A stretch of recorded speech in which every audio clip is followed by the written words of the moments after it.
Next, you'll hear from veteran Bryan Ortega, who served in combat for our country.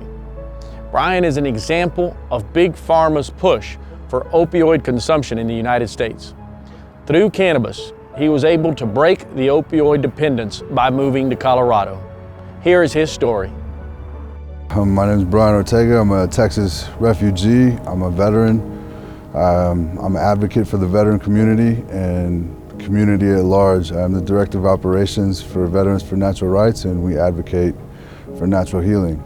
I was in the military for 5 years, deployed, and long story short, I was medically retired from the Wounded Warrior Battalion in San Antonio, Texas, for a number of ailments, PTSD, some TBI, and global assessment function rating 40% out of 100. Pretty banged up. In 2009, they medically retired me 100% and gave me a plethora of pharmaceuticals to include hydrocodone, pain medication, and that was my life. I knew the medication that I was on was going to kill me.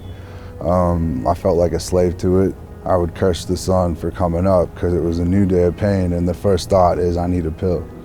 And I didn't want to live like that anymore, and it took me a while to even understand that the actual medication was causing my pain because of how it works with your neurons as a neurotransmitter and making more connections and stuff. Eventually you have to take more and more and more of the medication.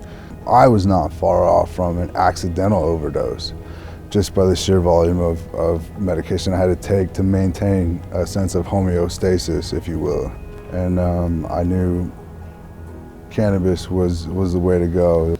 So sold everything I owned and headed out to Colorado for cannabis and healing.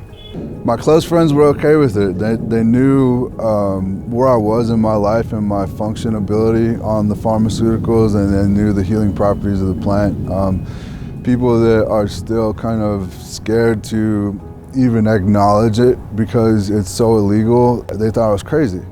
It's ludicrous. I sold everything I owned and bought an RV in a truck to pull it to save my life. And it did. It was a gamble, and it cost me a lot.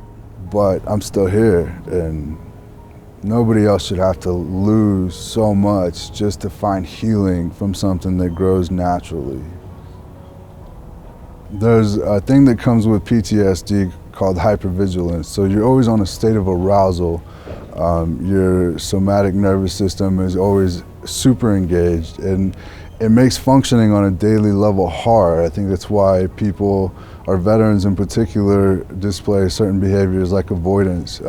People become locked in their homes, they're homebound, because going outside is so difficult. I would say that being able to medicate with cannabis has helped me deal with my PTSD and my struggles that I have been fighting, such as chronic pain.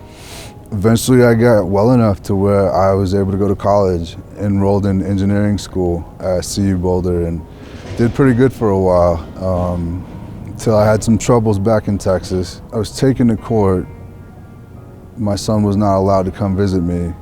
Cannabis was an issue with that. I love my son.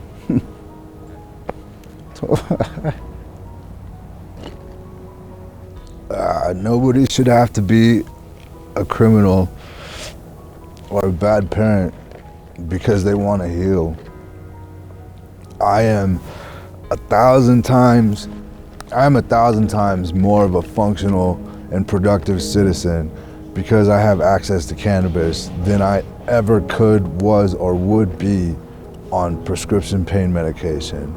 And I think there's a lot of people that knew that before it was released. And some of them are being held accountable. I'm not asking for that. I don't want vengeance, I want access. I want patient access. If it wasn't for the great state of Colorado allowing me access to natural plant medicine such as cannabis, I would not be here today. Cannabis saved my life.